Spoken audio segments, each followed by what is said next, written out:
So what's up, everybody? It's me, True Star Screamer.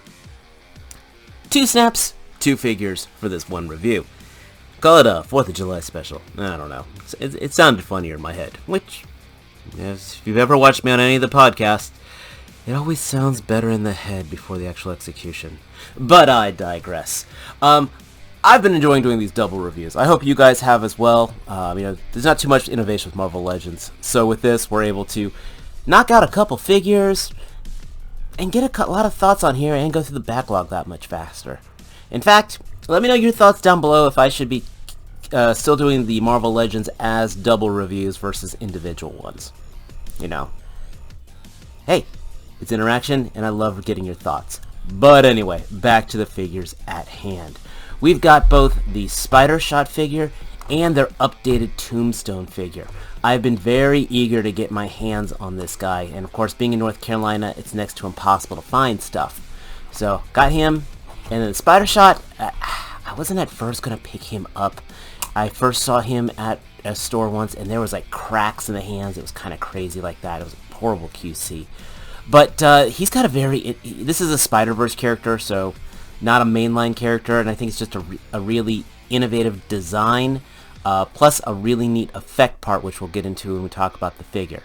So this is going to be some fun stuff, and it's in the retro cards, no Build-A-Figures, basics on the back here, dangerous high-price hitman known as Tombstone, spaced against Spider-Man and other heroes, and after a mission goes wrong, an alternate version of Peter Parker leaves his old life to target Black Ops world as a killer for hire. Yeah, this guy's more of a villain than a hero. But yeah, these are from 2 different retro card eras, but as I said, distribution down here sucks. Alright, let's talk about toys. So starting off with Tombstone, I am very, very impressed with this figure. Might be one of my new favorite suited figures, to be honest. There's a lot of neat looks to it and some neat decisions they've made. First of all, of course, completely pinless, which is great. No butterfly joint, I can live without that. The way the suit is, if there's an ab crunch, it does restrict it. And that's my negatives. Seriously, that's it. Everything else is great. Again, it's a suit. You're not running around doing, frankly, ninja poses, because I can't open up the jacket anyway, which would be cool if that was on a snap. That would be a neat innovation. I love how the shirt's done, and they did a great job. You see the pinstripes on the shirt, and then it's on the sleeves. It gives that little continuity, and I even like the fact he's got his little handkerchief in there that all coordinates. So this is a man of style, to be honest. As you can see, he has a crowbar. Now, it's still using the trigger hand, but he holds it very well. That crowbar, that isn't like Khazar's spear review up here. That is not like Khazar's spear at all. It's in there quite nicely. Sure, he can't do like a 2-handed Joker swing to it, but I'm fine with that. Tombstone is definitely more of a guy who beats the hell out of people versus using weapons, so I'm fine with this, and it's just a nice accessory. Again, at the same time, we got a trigger hand, so we can still give him guns, which is great, even if he didn't come with one. Basic in and out swivel on in and out on that wrist, and on the trigger hand, that is a vertical, so we can definitely go more of a pummeling on there. Or I could probably give this guy a larger gun, and he's strong enough to handle it one-handed. Enough about that, though. One of the real highlights on this is this face sculpt. Oh my gosh. I have the first Tombstone figure, I'm not sure first, but the previous Tombstone figure, and I enjoyed it thoroughly. I still think it's a very good interpretation of him, but this is absolutely the monster. This is the Magaya boss. Magaya? I don't know if he's Magaya or not, but he's definitely the street boss out there with a very intimidating stature. Let me go see if I can find the first one real quick. And here's the previous Tombstone. He was on my Street Villains shelf, so easy to find. This is that more comic booky look. This is the more, like I said, street boss look. This guy's got some broader shoulders, but I do like that their heights are about the same. And again, this was a beautiful face sculpt. He's got some good love. I mean, the rest of this buck, I mean, he can't put his arms down due to these massive muscles. Yeah, mini review for this one. But if you want to have someone to throw down with Luke Cage, this is very good.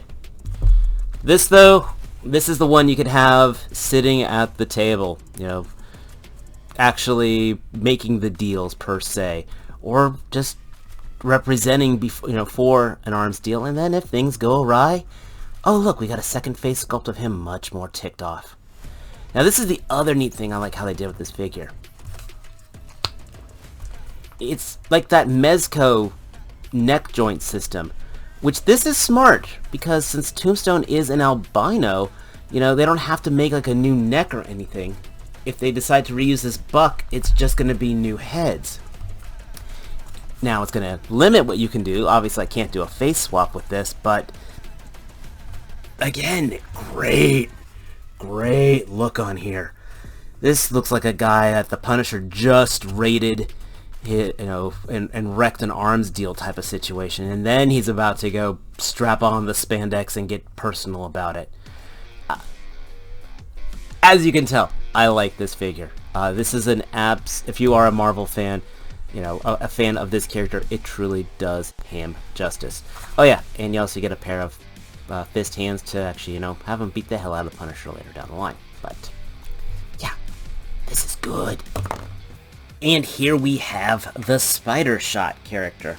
Now the whole idea of this was that Peter Parker ended up joining, I don't know if he joined S.H.I.E.L.D., or at least just for the U.S. government, and he was then trained by Black Widow. I think he was hooking up with Black Widow even in his universe, or even trained by Wolverine. But the idea is this is not the guy who went to Empire University. It was, no, he became a trained government agent. This has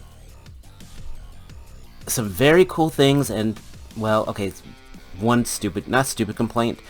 As you can see, we've got flipping hands, we have fists, we have a fist. We have this new hand, which we're going to talk about in a second, but no web crawling hands. So, no wall crawling hands, sorry. That's about it. If this guy had a wall crawling hand, it would be almost near flawless. The only other thing is this thigh. I think I could Dremel out a little bit more so I can get more side kick out of it. But he has the drop down hips, which is absolutely awesome. So if he had a little more kick, a little more cut to that, I could get a little more angle out of that. You know, this even has the ball peg that I'm always complaining about, which of course came on the Spider-Man figure. I want to say this is the retro card body. I know it's not the Renew Your Vows because there's no toe cut to it. I say this with my eyes closed, as you can't see, because I'm trying to seem all like intuitive. I like how they also put these pouches on him, and this is a very neat just costume design. And of course, he does have a very, very good butterfly joint. Like, yeah, no surgery required.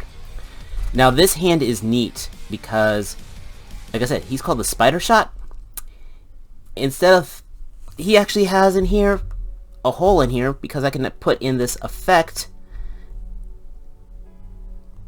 and it's, yeah, he's got a gun hand, which doesn't quite go straight. I'm gonna say that. Oh, I just had the angle off wrong. Sorry. There is actually an asymmetric peg, so yes, it does go in straight. So, boom, he can actually shoot from his glove. That's pretty cool. What's also cool, though, I took this from one of my Bullseye figure. The smoke effect also fits in here. I really think he should have also come with the smoke effect. That would have also been very neat. So I can actually plug and play here. That's right, live on camera, no editing here. Yeah. Bang. Already shot. I love it. This is very, very cool. Another neat thing about this figure. I'm sitting here moving the head and like, why is it it's almost gummy? And it's not the peg. There's a notch cut in the back of the neck here. You know, usually that's one of the things I'm dremeling. They actually put that in there so it can go up and look up. I mean, there could be a bit of a gap if you put too much, but he can look up fairly decent for one of these non-disc hinge necks. So, I wouldn't mind. I know it breaks the sculpt a little, but I honestly would love to see more of that. So, articulation, a little on the stiff side, but as I would say, I prefer a little stiff than really, really loose. It's, again, this retro body, so everything is looking awesome with it. The sculpt, very well done. Nice muscle tones to it. I will be praising. I'm very happy to finally have a figure that gets that ball and socket that I want it to have. I mean, yeah. That looks really, really, really good. I think I'm 2 for 2 here on some solid figures here, folks. Like I said, I am very pleased. Of these two, you know, if you happen to only see these two in the stores, which statistically I don't see very likely, but if you only see these two in stores and you can only afford one figure, I'd get Tombstone. Tombstone has a lot more Marvel history to it, obviously. This is a fantastic rendition of the character. It's a great suited figure. I have very, very, very little to complain about. If you got some extra scratch, give Spidershot a pickup. It's a neat character. It's innovative. He's got some unique parts to him, which I think, I don't know how we're going to reuse this, but I look forward to seeing how they do it, to be honest. Again, it's just a neat character design. We're probably never going to see a version of this figure again. I don't even know how long if he even lived through the whole Spiderverse thing. But, hey, if you've got a massive Spider-Man shelf, it's a Spider-Man you don't have. Again, of the two, Tombstone is definitely the more must-have of the figures. This guy's just a fun thing. You know, what was it from like Django? It's like a reward. I guess the shame of it all is Marvel Legends is finally kicking back up a lot of their quality, with some notable exceptions. See Red Widow review with Icarus, but it's a lot more good than bad. But of course now their scarcity is going down to the whole supply and demand and over corrections and all that. So I would definitely say if you see something you're interested in, pick it up while you can. But these two, definitely two very fun figures. Absolute awesome to have if you have a Street Hero set. This will be great going against your Daredevil, your Punisher, your Spider-Man, your Mafia groups, whatever. And again, good for the Spider-Verse collection. I don't know how many times I can say that again. I hope you guys had a very safe and happy 4th of July for 2024. I know this video is probably going up there after that holiday. Let me know, of course, your thoughts down below. Have you picked them up? Do you think about picking them up? If you have them, were you guys happy with them? If you're new here, please hit that subscribe button. As always, hit that like button. And most of all, oh, get back here. And most of all, as always, take care. Peace.